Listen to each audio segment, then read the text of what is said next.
Yo, what's good, crew? Welcome back to the show. It's your partner, Just Mike, man. I know you guys been wondering where I've been, what I've been doing, man. But listen, I'm back now. Had to take care of a little bit of business. Back in town, man. Back on this Madden 16. And as you know, with this, man, we're going to do some highlights. First game back. Listen, look at this, man. It was a shootout. We edged them out, though, at the end to get the win, all right? This was a great game, though. I mean, it started really good by us. I'm trying some new things, some new kind of passing plays, you know, and basically, we get started and we start off good. I mean, when I say start off good, we had a good start. Look at this, man. I mean, basically, nice crossing patterns. Cooper gets some separation, and we get a good play. Now, next play, trying to be great, right? Trying to be great, right? So close to the end zone, and I didn't let this play develop all the way. I should have gave it to Keenan Allen. He was going to be wide open in the flats, but I decided to go deep for Williams, and just gets picked off and gets swallowed up, man. And this just really irked me. Now, the fact that this irked me is that this guy basically drove the ball down the field for a touchdown. I mean, so many close plays, so many times where I thought the ball was going to get picked off and it didn't.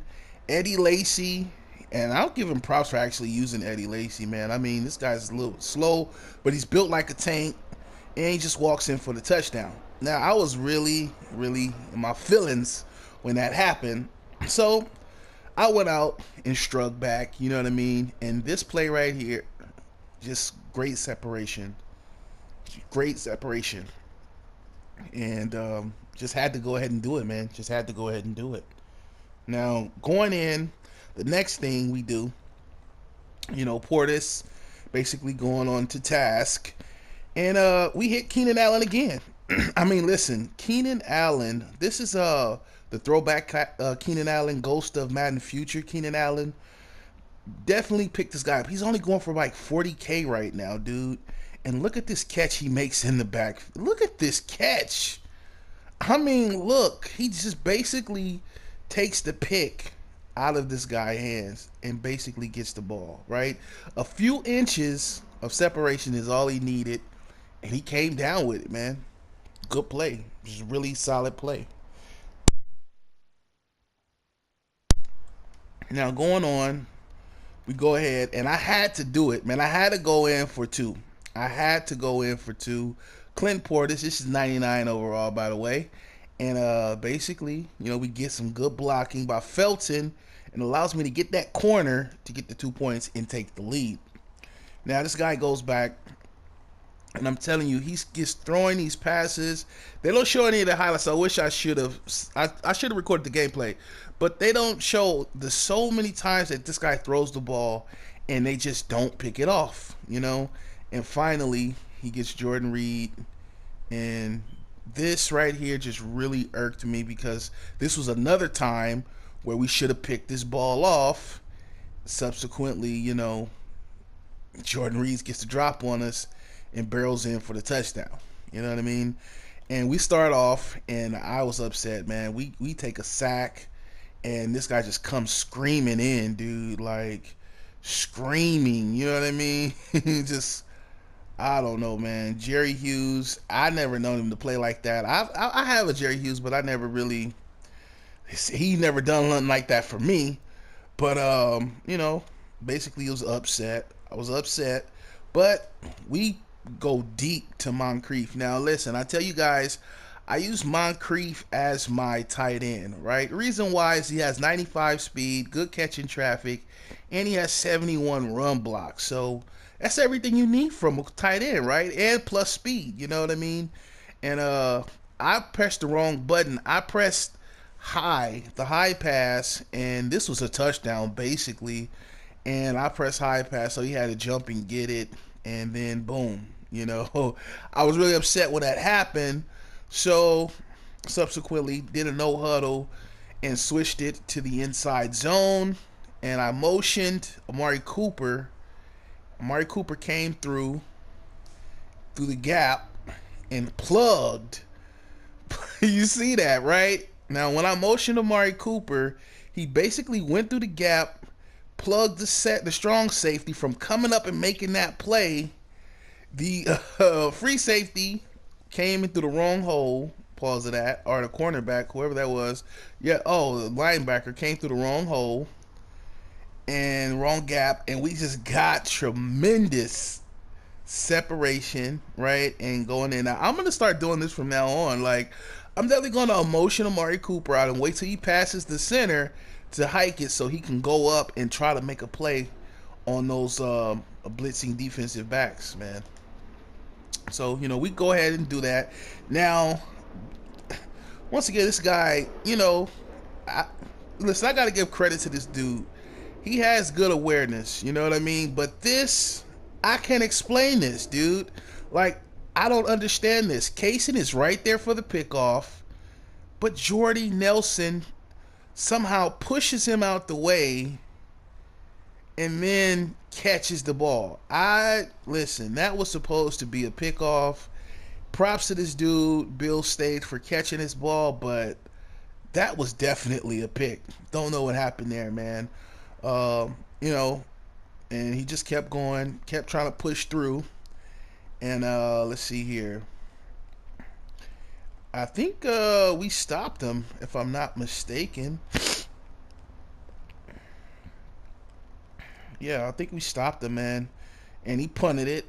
And then the next play, another thing that I'm trying to do, and a lot of people think when they see this play, this is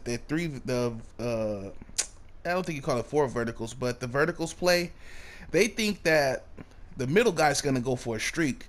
What I do is I send this flanking the end wide receiver on a streak and watch what the middle receiver does, right?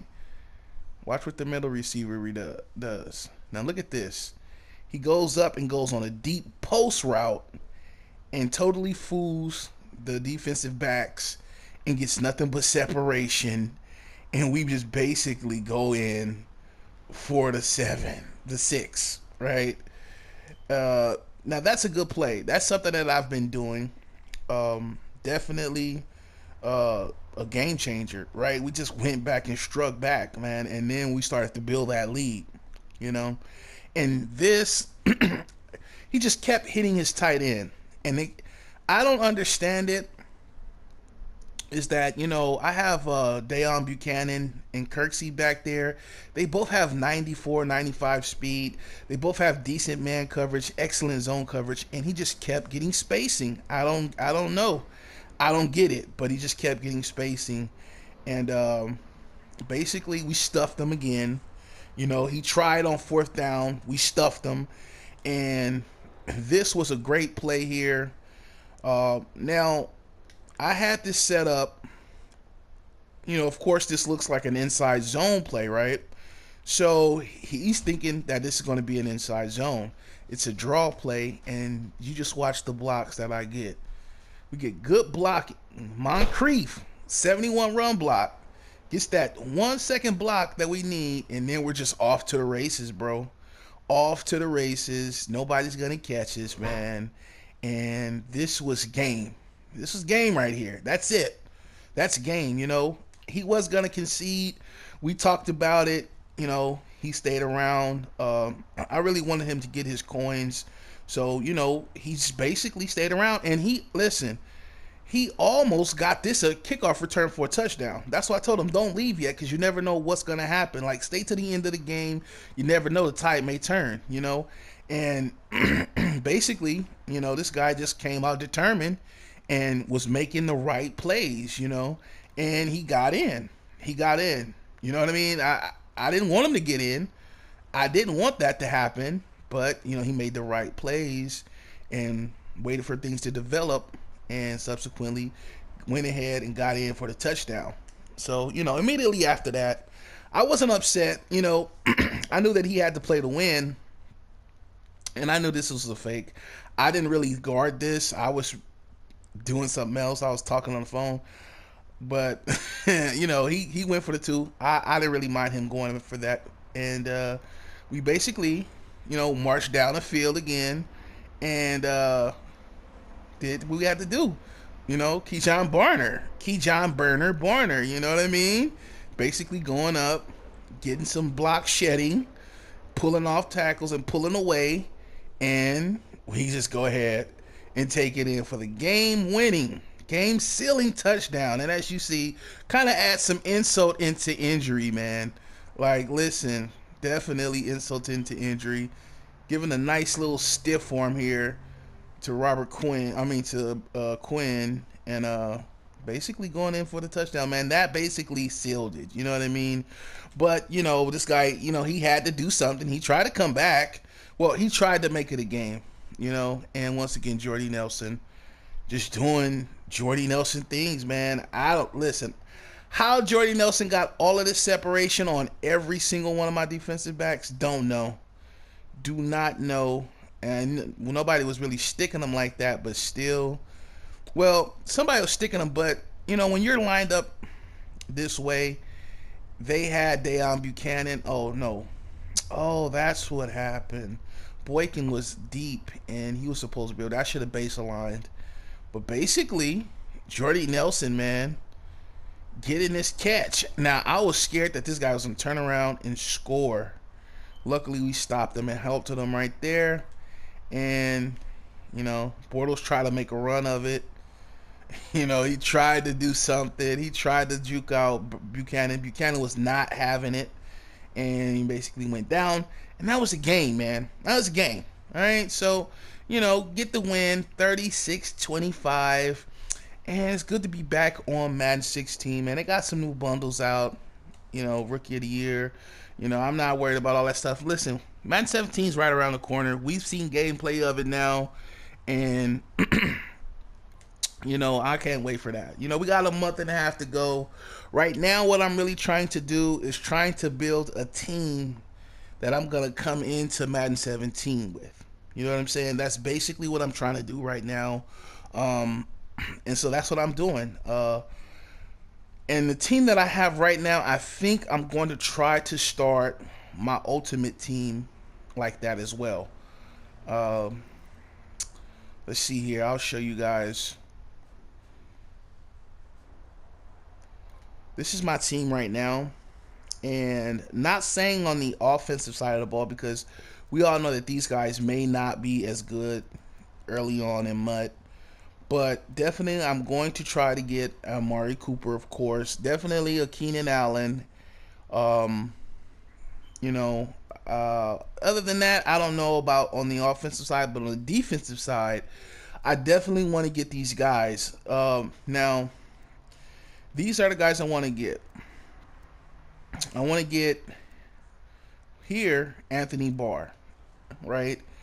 And Anthony Barr is 6'5". He's going to have great speed. And that's the guy that you can use her. We all know about Anthony Barr. Definitely somebody that we need early on. Another guy that we're going to try to get is Clowney for the other side. He's 6'5", right? Two tall linebackers on the outside of the edges, able to get those catches for post routes and stuff like that you can lurk with. Definitely going to try to go with these guys. I don't know if we should have a Deon Buchanan linebacker card early on because, now he's a linebacker. Hopefully, we'll have that. If not, I'm going to try to do Levante David, because Levante David works for me better as a middle linebacker in the scheme I do because he covers a lot of routes. So he covers the tight end mostly, and looking at Levante David, this guy has excellent man coverage. And decent speed. Now, I don't know what the beginning of Levante David will look like in MUT 17, but definitely going to try to get that guy. Also, Cromartie. Definitely going to try to get Cromartie. Maybe Pat Pete early on if he's available. Michael Griffin if he's available. And I don't know about Patrick Chung, but hopefully maybe Charles Tillman if he doesn't retire. I don't know. But definitely, this is going to be the people who we're trying to get in that Brodum. Definitely want to get Brodum for the Eagles, and I think Bruce Irvin. But yeah, man, Matt 17 is around the corner,